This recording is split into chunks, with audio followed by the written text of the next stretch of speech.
Hey, hello. Welcome to episode 39 of the Brad Davidson Show, soon to be your ultimate comeback. We keep threatening. We keep threatening. But we're making some progress. We are. We're taking pictures tomorrow. Photo shoot tomorrow. Yes. Brad's not going to have his shirt off. I'm sorry. We're going to lose fans and followers after that. Well, you could have your shirt off. I just won't have mine off. No, okay. we'll save everyone that pain. My farmer's tan is epic right now. It's all good. It'll be some good entertainment. It's all good. Gotta love youth football practice. Yeah. Yeah. Welcome back to the show, Raquel. Yes, thank you. You know that I started at 28 and this is 39 and I've only missed one, so I'm kind of excited. Yeah. It's a good track run. Yeah. I'm stoked. Hey, we got to figure out next week. Yes. Because our oldest is graduating. Not our oldest, your oldest. No, sorry. My side of the room's oldest is graduating the Marine boot camp on Friday. I love it. I know. I'm so excited for him. So we got to figure out a different day. Yeah. Won't affect any of the listeners, but I just realized. Just throwing that out there. Okay. We got to work on a schedule. Yeah. Got that, Caesar? Yeah. Surprise. Noted. Thumbs up. Noted. Yeah, super proud of him. He's crushing it. That's so right. I'm actually really excited to see it. I hear such great things about the ceremony. Like it's just supposed to be... It's probably very moving.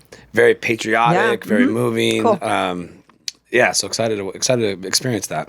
I love it. But today, what are we going to talk about, Raquel? Alcohol. Alcohol. We're going to do a little dive into alcohol. Yep. It might be a big dive because I think we have several parts, it almost seems like. Yeah. Because we do have a guest in a couple weeks. Yeah, there's a lot to it. Yeah. Yeah. You know, I've shared, over a year ago now, I decided I just had enough with it. I wanted to see if I could go without it. Right. Kind of recognized in life, especially where we live, it's a very central part of life. Sure. Everything just kind of revolves around alcohol down here. Yep. Friday night, Saturday night, Sunday day, Thursday night. Like, if you go out with your friend, everyone's just going to bars or there's always alcohol involved. Yeah. And I just got fed up with it. So I just originally was like, I'm just going to go 3 months. I'm just going to get away from it. I'm not going to go out. I'm not going to drink. And that ended up being a whole year.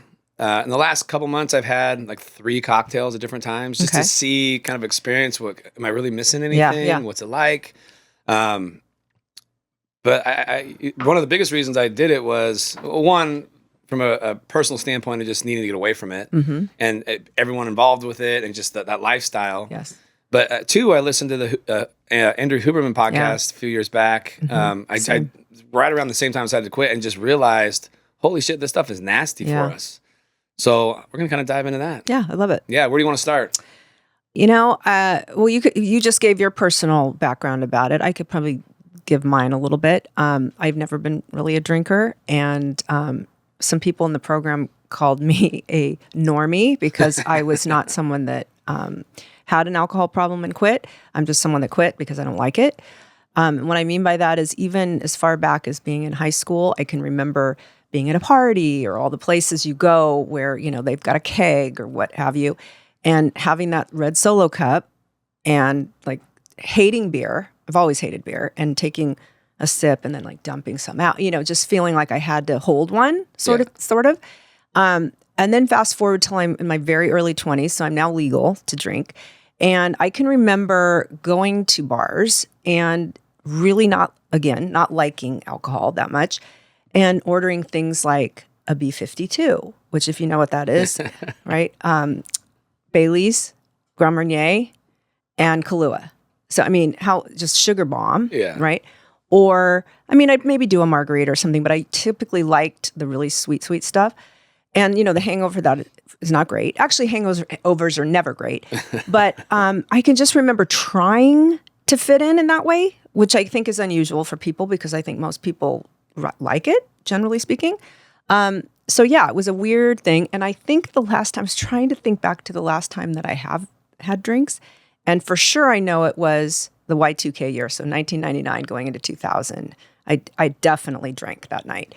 But I can't really remember since then. I might have had a glass of wine here or there. I've never liked that either. So I'm a weirdo. I know that. And kind of an outlier in the way that it's not something that I crave. It's not something that I love. It's not something that I want to decompress. So I don't know. I don't really know why that is. Maybe because I don't like being out of control. I hate that feeling. So I don't know. So it's interesting to me. So I personally love that all this data has come back to support that it really is just a toxin and affects our brain and our body so much and negatively. Yeah. It's funny when I first decided just to stop drinking, it was so uncomfortable to tell people. Right. Because of the way they responded to me. Of course. Like, but if I tell people like, oh, I'm quitting caffeine. Hey, good for you. Yeah. But I tell people, oh, I'm not drinking alcohol anymore. It was like, oh, what? Are you an alcoholic? Do you have a problem? Like, what's the deal? Automatically have to have a problem. I all of a sudden having to explain myself. Right. And it was weird. And I remember if I'd go out to dinner or something, I always order a drink that looked like a cocktail. I get a soda water and put a lime in it. Yeah.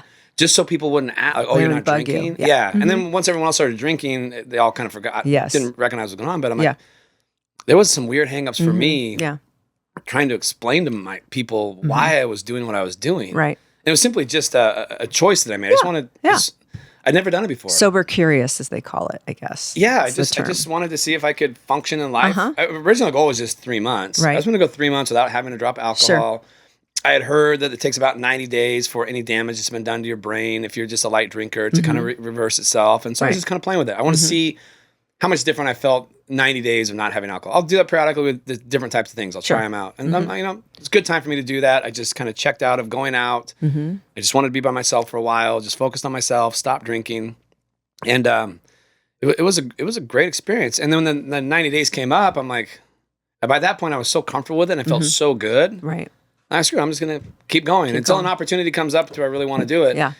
And over a year, nothing ever came up to the point where I'm like, oh, I really want to have a drink. Yeah. I don't remember why I finally ended up having one drink. I think it was just like, Didn't you tell me you went out with buddies or something? Yeah, it'd been like a year. Yeah. Oh, yeah. I think I had a friend in town or something. And so I had one. And I remember I felt so effing bad the next day from one cocktail. Yeah. I was like, wow, that's not worth it. My anxiety kicked up really bad the next day. My depression kicked in the next day from one cocktail. Wild. Super major hangover. I was so unproductive the next day. I'm like, I just lost a day from one cocktail. So, and now it's literally, if I have one cocktail, I'm going to pay a price, especially with my anxiety. It was weird how much my anxiety went away when I stopped drinking. I kind of forgotten about it. Yeah. And I had that every time I've had a cocktail now since then, I wake up, I have so much anxiety the next day. It's weird. So to me, it's like, okay. And when I'm out in those environments now, when everyone's around me drinking too much, I'm not entertained by that. And I'm sad. I'm sad to think about, oh gosh, how did I used to act in those situations and, and drink a little too much, think you're having a good time doing stupid things. I just have a hard time being in those scenarios. Right. I'm not against it. I don't judge anybody that drinks. I totally get it. I did it for majority of my life. Sure. I'm just at a place now where I am shocked after being away from it so long how poorly I feel. I can only imagine how I was really performing when I was drinking multiple times a week. Yeah. And I always consider myself a moderate drinker. I would never have more than 2 drinks. 2 drinks in one night? Okay. Yeah. But so how often did that happen? Well, looking back, it was probably 4 nights out of the week. I'd have 1 or 2 cocktails. Yeah.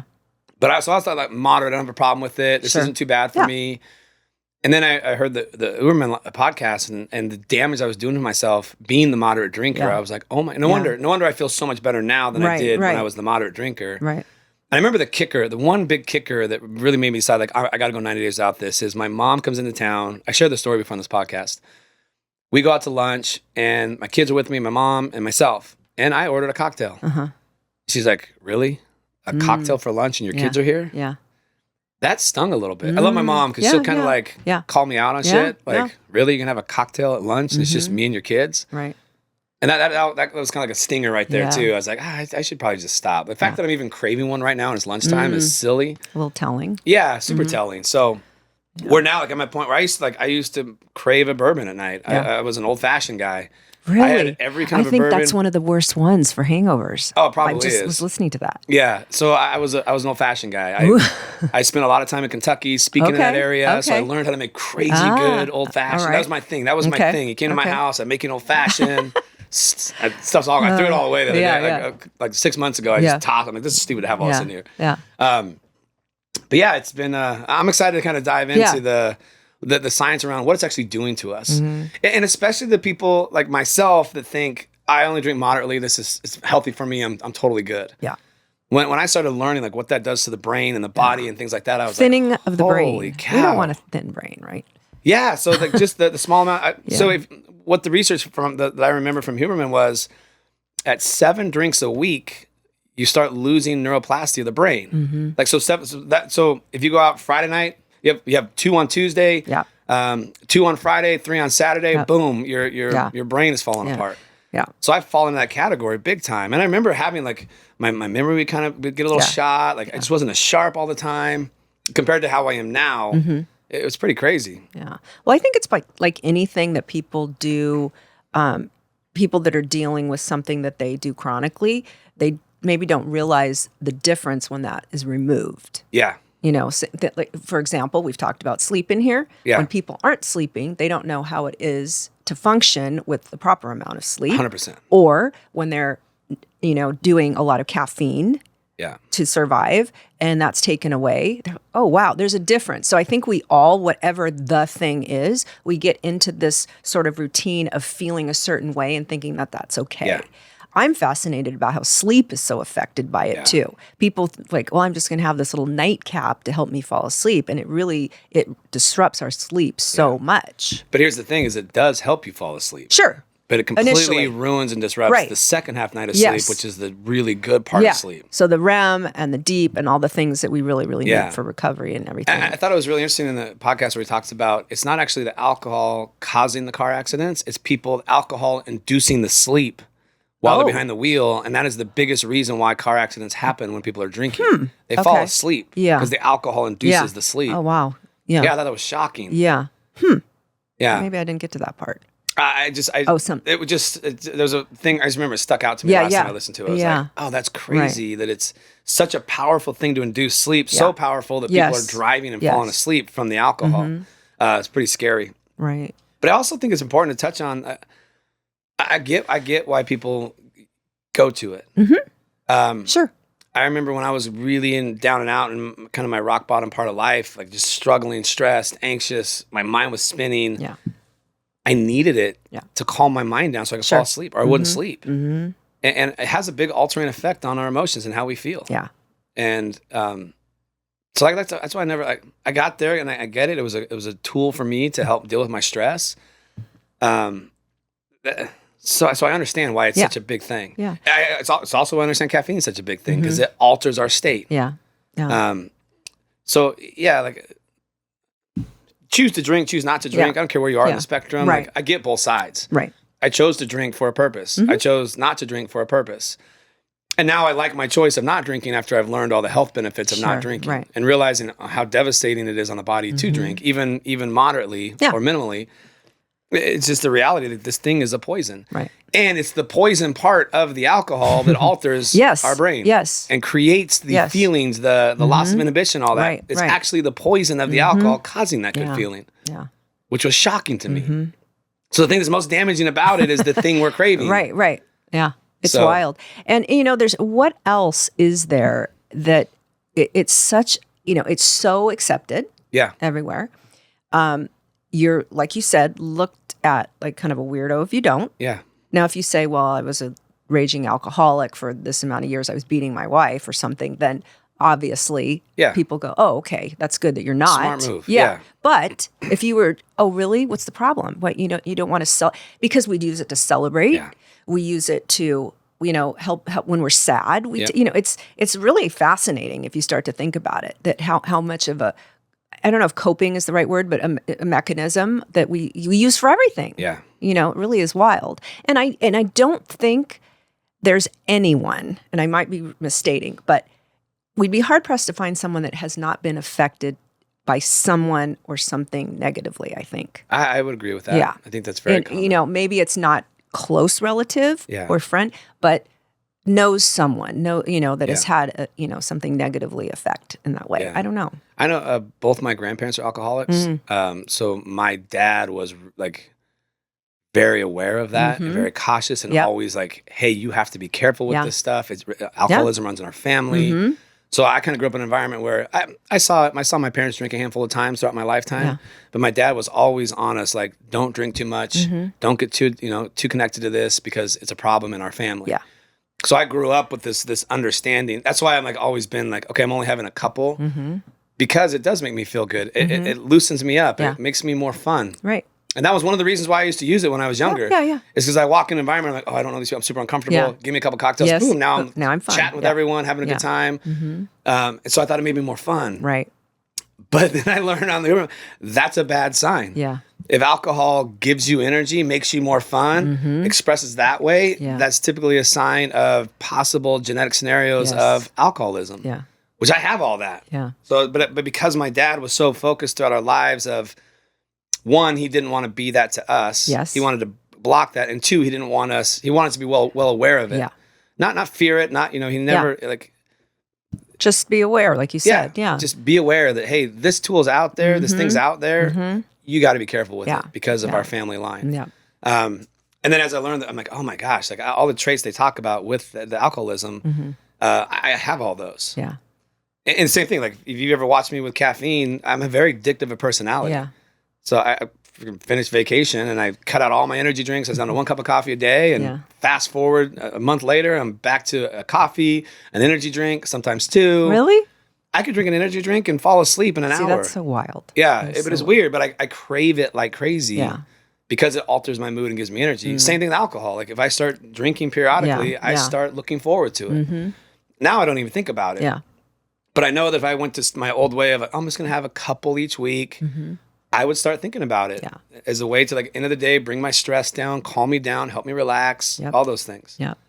So it's scary. I know. Well, I think for me, in this aging game that we're in, and working towards longevity, that everything we can do to help us ease into that, the next phase of life, the next period, the next 10 years, the next, I'm all for that. Yeah. So I'm really all about learning what can we do to make that easier and better. Yeah. And this isn't something that helps us. No. There's just no two ways about that. Yeah. Sadly. I'm pretty sure if you put, multiple forms of poison in front of people, no one would choose to consume one. Right. If you said, hey, this is a poison, but it's going to make you feel real good. Right. People are probably not going to choose that. But it's come in a form where it's acceptable. Yeah. It doesn't destroy us in the moment. It destroys us over time. Sure. But the reality with the alcohol is it's a choice you're making to take away from your health and vitality versus enhance it. Yeah. Yeah. I know there's been studies over time that have tried to say that some alcohol is good for us. The red wine. Yeah. Resveratrol. Yeah. But you'd have to drink like 6 or 8 bottles of it to get enough resveratrol for that positive benefit. Yes. And there was another study I read, it was pretty cool, where they showed that red wine was good for us. And I think it helped prevent cancer is what it was saying or something like that. And when you look at the study, they had a cancer cell in a petri dish and they put red wine in the petri dish and it went after it. The guy who exposed the study is like, that's great, but that's not how it works in the human body. Oh. So it works because completely different response in the human body, but that study came out as a supportive study of, red wine is good for us. It helps fight cancer. And this guy's like, no, it doesn't. Yeah. That is not how it works in the human body. So great, in a petri dish, if you put a cancer cell in a petri dish, it's going to attack it. But that's not how it actually works in the human body. Right. So that study was totally null and void and basically... Oopsie. Yeah, like a lot of studies. Yeah, someone wants to find a specific response, they'll manipulate it to create a specific response. Yeah. So... Definitely. Yeah.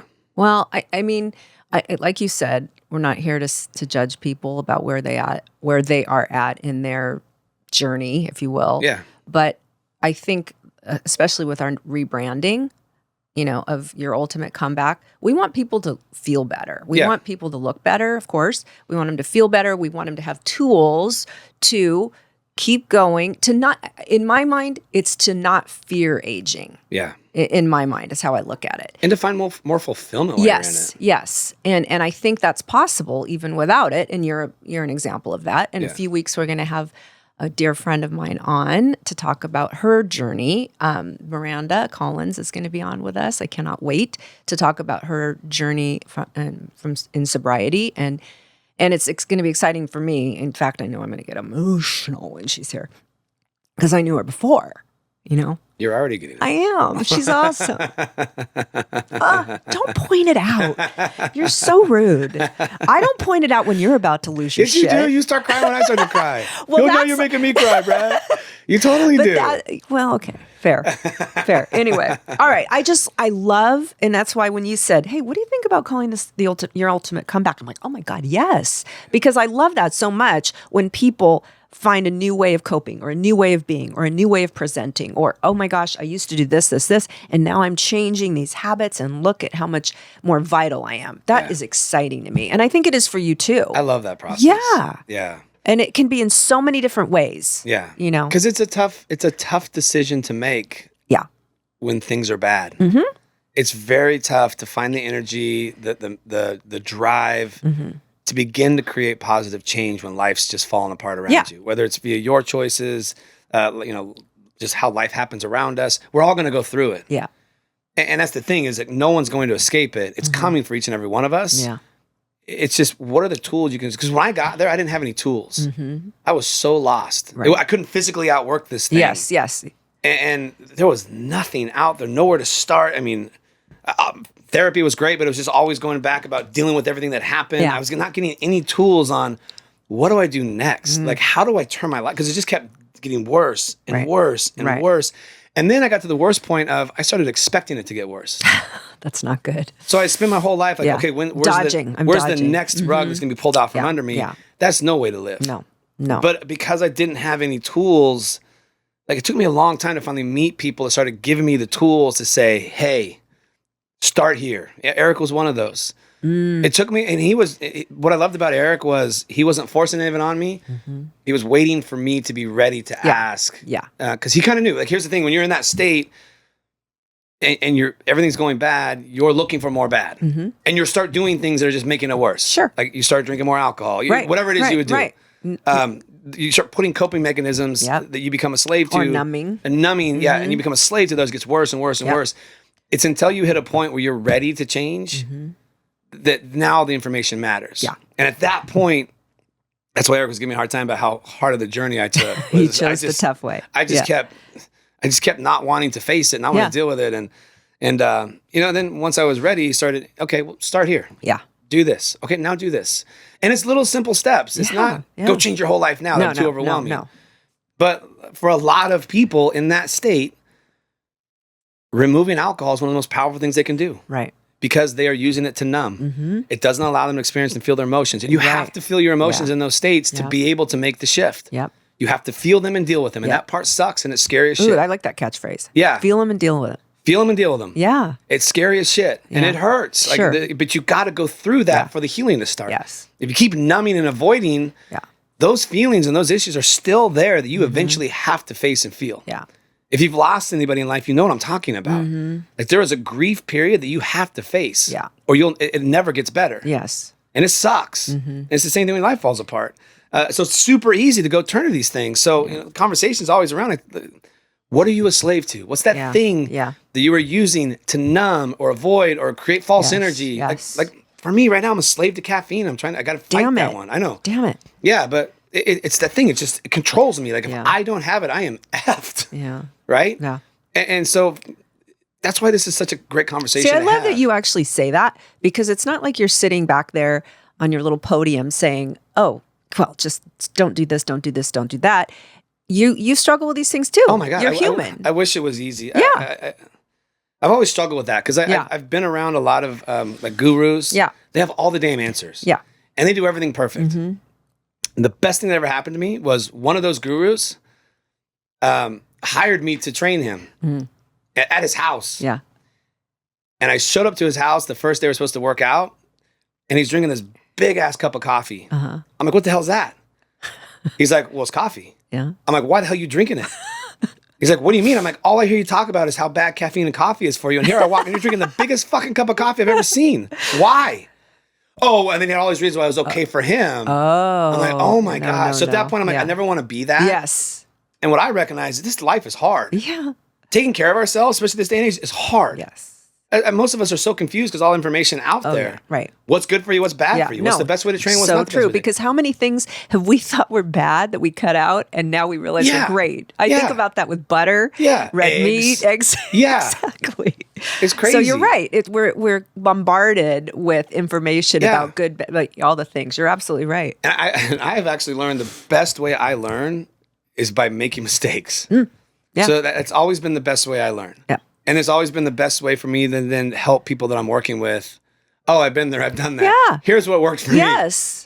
Or I still struggle with this one. Right, right. Do you have any ideas? But that's huge. That's huge. Well, it's human. It's human. Exactly. Like we all, because so many things, because life is so hard. Yep. So many things I think are mood altering. I don't think there's anyone that is. Well, a lot of people do it with exercise too. Oh yeah, 100%. Right? Yeah. You know, and since I didn't have the propensity to use alcohol, I definitely have used exercise. Yeah. Yeah. In the past. Yeah. And when I was in the pit of it, I was using it all. Yeah. I was alcohol. I was using alcohol to sleep. I was using crazy amounts of exercise. Everything and anything to numb my brain. Right. Because I couldn't sit down and focus to work. I couldn't eat. All I could do was just freak out in my head unless something numbed it, which for me was exercise and alcohol. Yeah.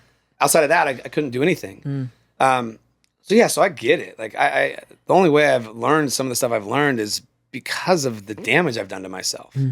And I'm sad to say it took me to 47 years old to realize like, oh, alcohol is not a great tool for me. Yeah. It's one I knew I had to be careful of it, but I had convinced myself like, oh, it's okay. I'm in moderation. It's not affecting me. It's not bad for me. And then to learn like, holy shit, even at the moderate levels, it was really bad for me. Yeah. It's crazy. Yeah. And all I can say is I'm sharper. I'm more focused. I have less anxiety. I'm less depressed. Yeah. I perform better. I'm more productive. Like all the things we want. Right. I got a massive boost in all those by cutting alcohol out. Yeah. And I'm seeing a lot of people. I feel like it's a movement, Brad. I feel like it's starting to be not as looked down upon. Yeah. I feel like people that not just the dry January, because that's easy. Yeah. People do that. But I feel like there's a lot of people that I know personally that are trying the month or what have you, and they keep going. And they're saying, Sherry's a great example. Yeah. And she started right around the same time I did. I think she still hasn't gone back. No. She's badass. So that's great. I know. Yeah. It's amazing. So, I mean, if you don't need it, that's awesome. Yeah. Right. And I think if you're someone that thinks, oh, well, I don't want to be, the boring person, I feel like I'm still fun. Yeah. I'm still fun. Yeah. Of course, people don't invite me anywhere because I want to go home and go to bed, but that's okay. Different story. But, I think that there's not, like you said, there's not enough reason, especially as we age. Okay, we're not talking to 20-year-olds. We're not talking, people in college, what have you.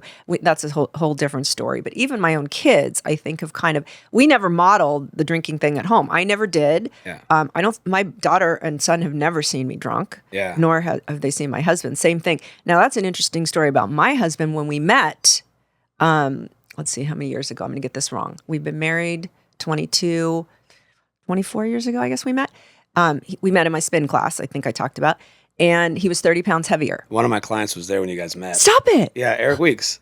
He was in the class? Yeah. He told me the story the day you guys met. Oh my gosh, that's so funny. Yeah. I didn't remember that he was in it. Yeah. I talk about him a lot on I this know podcast. you do. Is he sponsoring us? He's one of my favorite dudes. I love that he's back working with me. Yeah. So he came to class 30 pounds heavier, face like a honey baked ham, as he liked to say, because you're red. Yeah. You're big and inflamed and red. And I remember him starting in the back row and me not being, okay, new guy, whatever. And gradually, as he dropped a lot of weight, 30 pounds, he made it up. And I was kind of like, hey, you're cute. So yes, I asked him out. He didn't ask me out. The rest is history. But, it's interesting how he stopped because he realized, not because I told him don't do that, but because he realized this is not helping me. I was sitting in a bar at 2 p.m. on a beautiful weekend, and I'm choosing to do that rather than being outside living my life. So I think he started to realize how that was working against him. And he was, as he says, kind of running with women that weren't so great. And so he leveled up, if I do say so myself. But it's just interesting that we haven't modeled that for our children, thankfully. And I think that's been huge. Yeah. That neither of them, we've never said you can't do that. Yeah. But I think neither of them are really versus some families that I think they've always got the cup in their hand with around the kids. Yeah. So that's interesting. Your mom had made that remark. Yeah, it just bothered her a little bit. Yeah. Because we never grew up like that. Yeah. The only time our family would drink, I remember Christmas Eve, So when I was younger, I went to bartending school. So You did? Yeah. What? I don't know. It was little side jobs I used to do. Yeah. Okay. So Christmas Eve, we would have family celebration, and I would What can't you do, Brad? Yeah. I would cook up cocktails, and we would just play like board games. Okay. That was kind of like the one night a year we would all drink together and have a great. It was super fun. Yeah. But outside of that, every once in a while I would see my dad with a beer. Yeah. Never. My mom hardly ever drank. Yeah. I mean, I don't even know if I can remember an actual time when I saw her with a cocktail in her hand. Yeah. It might be a glass of wine here and there, but they never told us like don't drink. Like it was never that type of a world. They just didn't demonstrate it to us. But that my kids same way. My kids have seen me have cocktails. Obviously, I was doing it with my mom, but they've never seen me drunk. That's something I'm very proud of. Yeah. They'll never see me drunk. Yeah. And I've always lived ever since I've had my daughter, which was over 16 years ago now. I've never been drunk. That's great. Because my rule was, if my daughter needs me, my ass is going to get there. Sure. So I was always my rules. My max of 2. If an emergency ever came, and I had to get to the hospital or something. Right. I could always get there. That's huge. I was never going to be so out of control that I couldn't get there. So that's always been kind of my big rule for myself. Yeah. And I'm proud of that rule. Yeah. Because I mean, nothing ever happened where I had to be there, but.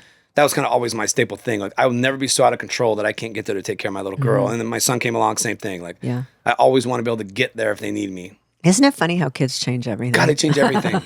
It's like, what? Yeah. I didn't think I wanted kids at one point. Yeah, they're the best thing in the world. I know. Yeah. And I mean, I really didn't. Now, part of that is being married. My first marriage was to someone that had a vasectomy and I had 3 stepchildren. So I was like, hell no, this is not for me. But it's totally different when they're your own. Yeah. I mean, obviously you can love a stepchild just as much, but when you know that you were, like when they come out of your freaking body, it's different. A little different story. Yeah. Yeah, their older brother, I've been in his life since he was 4. Right. He totally. Like, you've raised him. He feels like my kid. Yeah. Like I'd fall on the sword for him as well. Sure. But I've been in his life since he was like 4. Yeah. So it's different than if he was 22 and you came on the scene. Yeah. Yeah. So he grew up with me. And so, I've always been like his buddy, his big brother, his best friend. Yeah. I've never been his dad. Like I'm super clear with him on that. Like I'm not trying to be your dad. That's huge too. But I love you like your dad, and I'll take care of you like your dad, and I'll do everything with you. But I'm your biggest fan, your biggest supporter, type of thing. Love it. And he knows that. 100% he knows that. He comes to me for a lot. Yeah. Which I love having that relationship with him. Yeah. But we've had some great conversations. One of the biggest reasons why I ended up in the Marines. Yeah. Probably 6 months ago, he's like, "Hey, I think something's really wrong with me. I think maybe I'm having hormone issues, or my brain's not working. I'm just super depressed." Yeah. And poor guy, senior year of high school was COVID, freshman year of college was COVID. And he's like, "I can't do this." Yeah. I get it. It was like so my he son. quit school, got a job, and just kind of lost all purpose in life. Yep. And so he came to me like 6 months ago. He's like, "Something's wrong." I'm like, "There's nothing wrong with you. Yeah. You just don't have structure and purpose anymore. Like you're not working towards anything." Yes. So you have so much. Your skill set is amazing. I don't care that you can go to college. Like your ability to connect with people, to talk to people, to care about. You have such incredible skill set. You just got to go find something that'll give you some structure and something to work towards. And he found the Marines. Yeah. He's fully alive now. So proud of him. He wrote us a letter the other day, and he said that he finished first of all the recruits in the fitness testing at boot camp. That's massive. That is. Yeah, and he scored super high in the testing. So basically, like, world's wide open to him. Yeah, he's so on top of life. That's great. It's a perfect example of a great comeback story. Yes. Like he just was lost, depressed, nothing. So many of the kids Yeah. at that, COVID was not kind to kids. And, my son was a 2021 graduate. So it's, that's a whole nother story. So I get that. That sounds so much like my son. Like I don't want to, you don't know what to do. You got the rug pulled out from underneath 100%, you. and it was not fair. No. It was horrible. I can't imagine losing my senior year of high school to a TV, a computer screen in my room. Right. That's what. Is he 20? How old is he? 20. He'll be 21 in October. Okay, so he's the same graduate. Did he graduate 21 then, like my son did? I think so. Yeah. Okay. So June of 2021. So lost the second half of junior year. Yep. All the goodies. Yep. So no proms, none of that fun stuff. And then the entire senior year online. No. Brutal. It was brutal. Yeah. Yeah. I agree. I remember they got to walk for graduation. Same. Yeah. So that's amazing that he was able to find something. So how great, while we're on the topic of alcohol, that he didn't, like, he could have gone down that path. Oh, 100% he could have. And use that to cope with all the things, I'm sure there was some of that. Yeah. I don't know for sure, like what was all going on that realm. Right. But But the day he came to me, like it was super obvious. Yeah. Like, okay, you have a job driving a forklift. Yeah. You have no direction that you're going in. Like you used to be super driven. You had all these plans. You were a jiu-jitsu fighter. Yeah. Like, there was a lot of structure around you. And your personality is just so dampened. Yeah. It's not a health issue. It's just you've lost a reason to keep getting out of bed in the morning. Yeah. And to go drive a forklift is not enough for you. No. And he took it to heart and made a really hard choice and just went and did some really hard shit. Yeah. Like, I can't wait. I haven't got to talk to him in 3 months. Yeah. Every once in a while I get to read one of the letters he'll send to his mom. But So where is he? Camp Pendleton. Oh, okay. Yeah, he just finished the Crucible, the last part of it. Like, he graduates next Fantastic. week. And I'm excited. So that's why we're not going to be on Friday. Yeah. So Okay. I'm super excited Cool. to hear his stories and his opportunities and rad. super rad. But yeah, so it's I don't know, like I have no judgment as people that drink. Like I have friends that love to drink. Yeah. I still go hang out with them. Same. What I love now is like, oh, you want to drink? Oh no, I'm good. I'm just gonna have this. Like, and they leave you be. they leave me be. Yeah. Like they know I'm the same guy. Yeah. I have just as much fun with them. Yeah. I just choose to have a different drink. Sure. And they're all cool with it now. Yep. Like after the first As few, it should be. Yeah, after the first few months, none of it was uncomfortable anymore. Everyone just, oh, I got it. Okay, cool. Yeah. You choose not to do it, Right. just like I choose not to do whatever else. So it's not a big deal now, Yeah. which makes it a lot easier on me, and it's a lot more fun to go out with them because they just now they don't even ask. Hey, do you want your soda, water, and lime? Like, yes, perfect. Like okay. they just kind of know like that's my drink now, not the old fashioned that it used to be. Yeah. But nothing wrong with that. no, and like with them, like they're super comfortable drinking around me. I think in the beginning they felt really weird, like, oh God, you're not drinking, I'm drinking. I don't give a shit. Like, have they a good thought you were time. judging them for that, their decision. Yeah, so they know like Yeah. this is just my own personal choice for specific reasons. Yep. And still go out, have a good time with them. They do what they do. They're super cool with it. It's not uncomfortable anymore. Right. So yeah, if you're thinking about trying it, I'm all for it. Yeah. And just know it's going to be a little weird the first couple months as people are getting used to the new way you're living. But it washes itself out. As long as you're not judging people. Right. If you change all of a sudden, I'm better than you now because I don't drink. Right. No. That's going to be that's unfair. Yes. Like that is not the way to go about it. Like it's got to be a personal choice just for you with no judgment amongst anyone else. Exactly. You just do it for you and for your purposes and your reasons, and everyone's super comfortable with it. And why not try and see what happens? And if you notice any differences, there's that. That's what I would think. Yeah, 100%. If you're like, wow, I wonder what that's like, or could I even go out and enjoy myself without having a cocktail? Yeah. Why not try it? Yeah. If a lot of our people that follow us are into challenges. Yeah. Right. So there's a challenge to try. The first few months, that was really hard for me. Did you think? I just chose not to go out because I felt so uncomfortable going out. Really? Because I wasn't having a cocktail, because I felt a little uncomfortable, because I didn't want to tell people why I wasn't drinking. I didn't want to go. So I just stopped going out. Yeah. So for most people I've talked to that have decided to try it, beginning is uncomfortable. Yeah. It's really uncomfortable because you're making a different choice in a state of with other people. And But if you say it's part of 75 hard, yeah.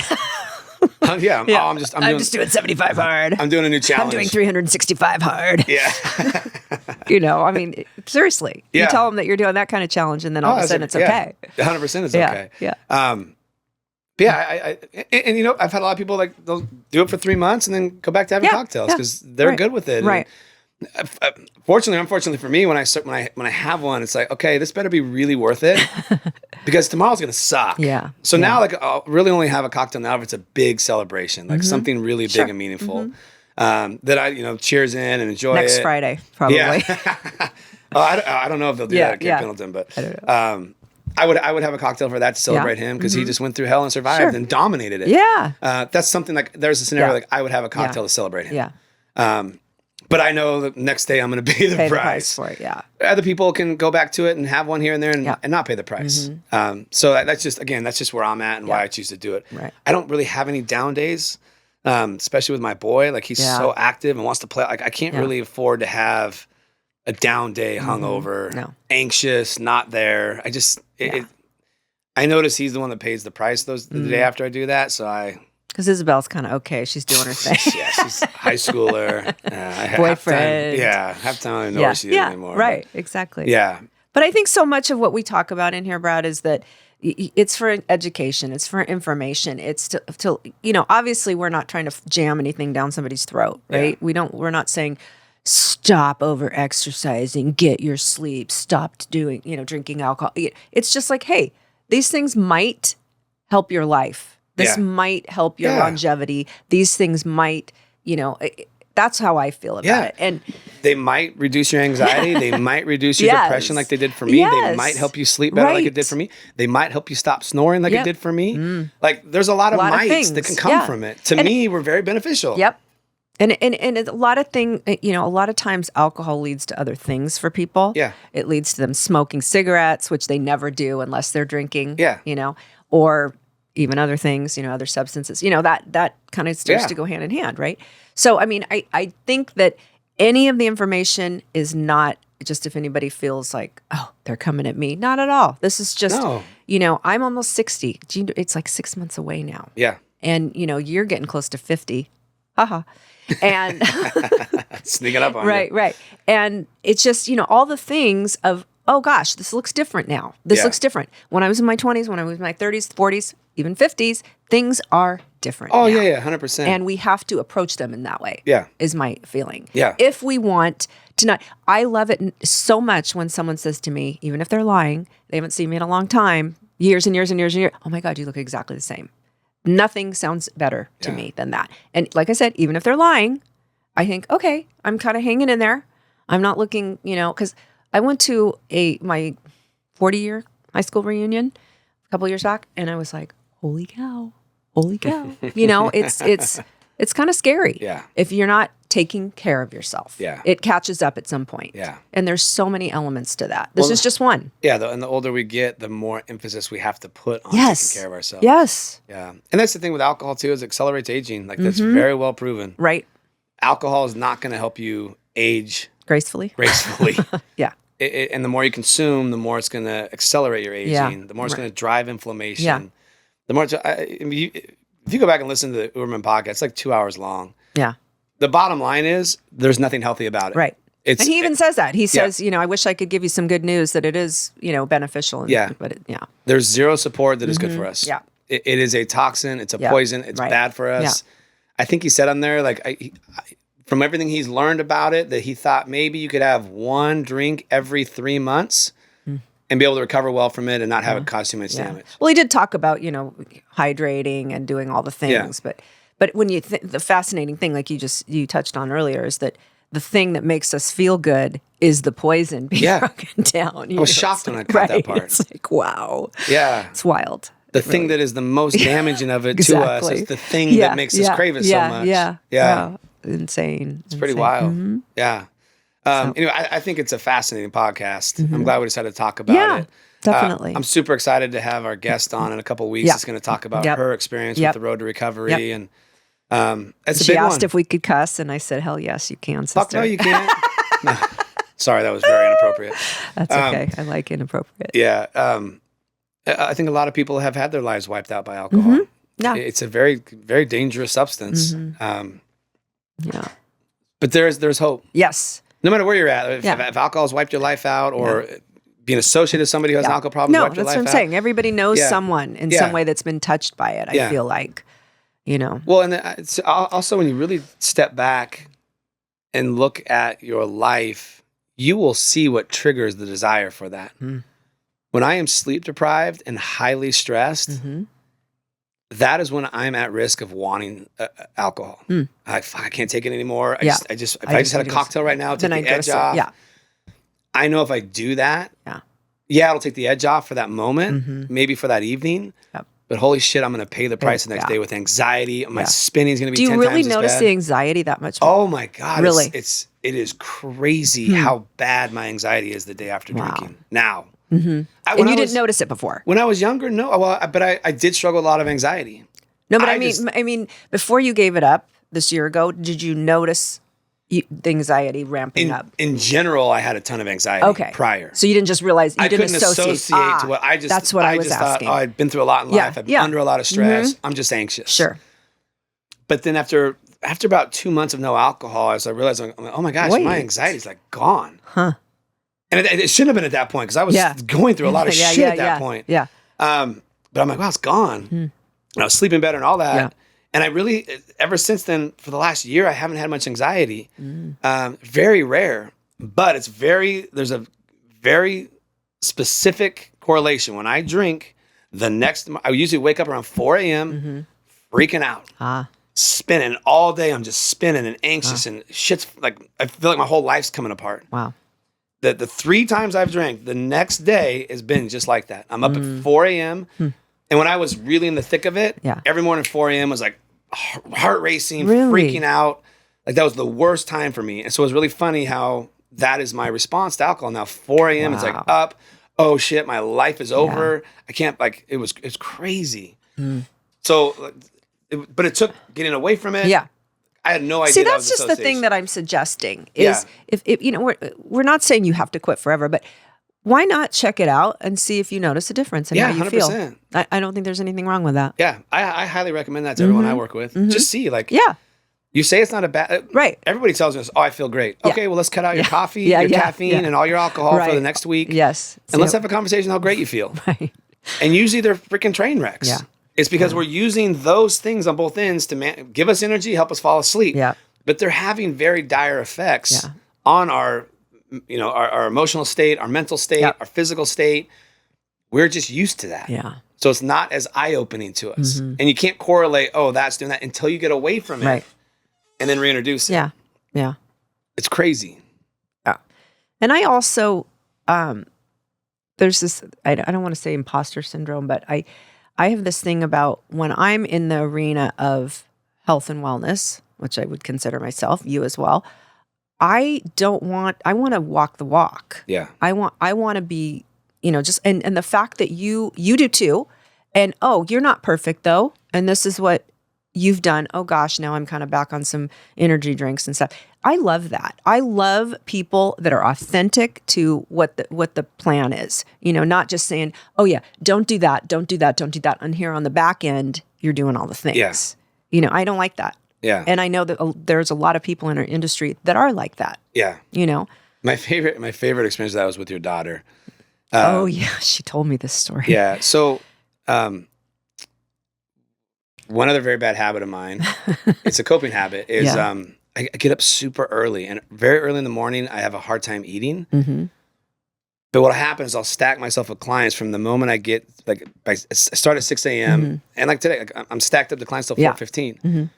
And if I don't force breakfast down in the morning, by midday, I'm having some issues. Yeah.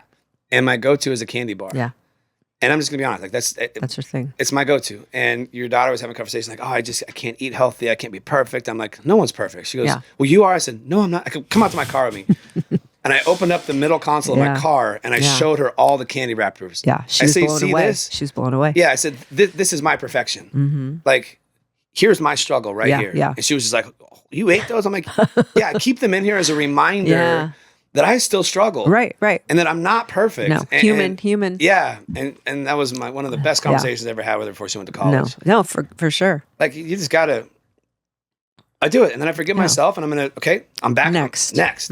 And probably still twice a week, I'll stop for a candy bar until I can get my schedule a little more under control. Yeah. That's always going to be there for me. Right. And that's a thing that I'm a little bit of a slave to it. Yeah. I get to the point where I what kind of candy bar? Crave. I like peanut butter Snickers and whatchamacallit. Whatchamacallit. I don't even remember what that is. Oh, so good. What is it? What's a whatchamacallit? I don't know. It's a whatchamacallit. Okay. I don't know how to explain it. Peanut butter Snickers. Yeah. Well, aren't they all? I thought Snickers were peanut butter. No, there's the normal Snickers, which maybe that's chocolate and caramel or something like that. I'm not sure what it's the peanut butter Snickers. There's a new and improved version. Yeah, it's like 4 little squares, my lord. When I'm struggling. What's that commercial? You're like the commercial guy that someone's dragging and they hand it. What was the candy bar? Caesar, what was that candy bar? That was Snickers, right? Was it? When you hand the person the Snickers and they're like, was it Snickers? He said, Caesar says yes. Some naggy, angry old lady. Yes. And they eat the Snickers and it's some young guy. Yeah. Oh, I love it. No, yeah, so. Yeah, we've all got our shit. Oh, 100%. Yeah, and I just would rather share it versus. I agree. Because if I don't share it and I hide it, that's where my integrity gets me and my guilt kicks in. It's like, okay. See, do you know that's one thing I love most about you? Oh, thank you. Really? It took me a long time to get to that point. I used to hide it and act perfect. No.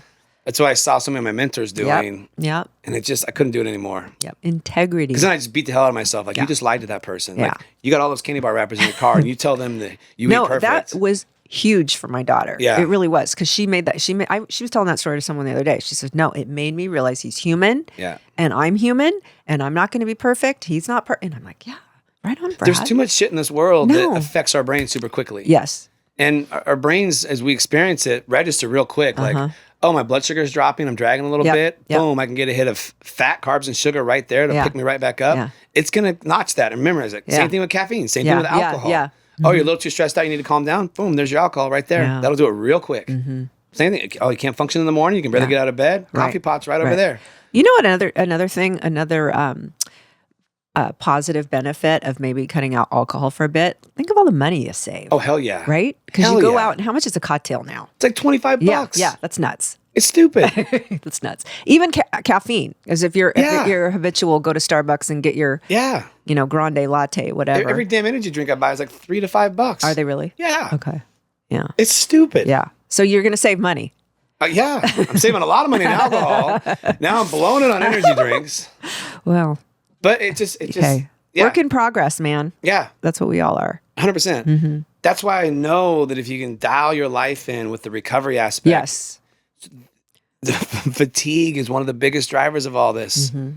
Where we make poor choices. We make poor choices. Yeah. It's super clear. We're overly stressed. We're fatigued. Yep. And until you deal with the fatigue part of it, which is catching up on your rest and recovery, this stuff is super hard. Yeah. That's why when I went on vacation, went to my mom's house, just cut out all energy drinks, I was sleeping. Yeah. I was going to bed every night early. I wasn't drinking any alcohol. I was having a good time. Had no stress. Yep. It was super easy to come off all those energy drinks. And the first week back, I was great. But by week 2, I was like, oh, fuck. Fatigue's kicking in. Yeah. And then all of a sudden, there's 20 more hours of work a week on my schedule. My son's football practices. Like, I'm a wreck now. Right. It's because I'm so damn tired.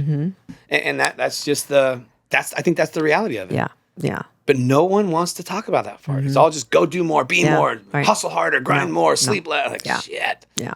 That's why all these things are so powerful in our lives, because we're so tired. Yeah. Yeah. So. Anyway. Already run good one, man. I know. I like it. Been an hour already. I love it.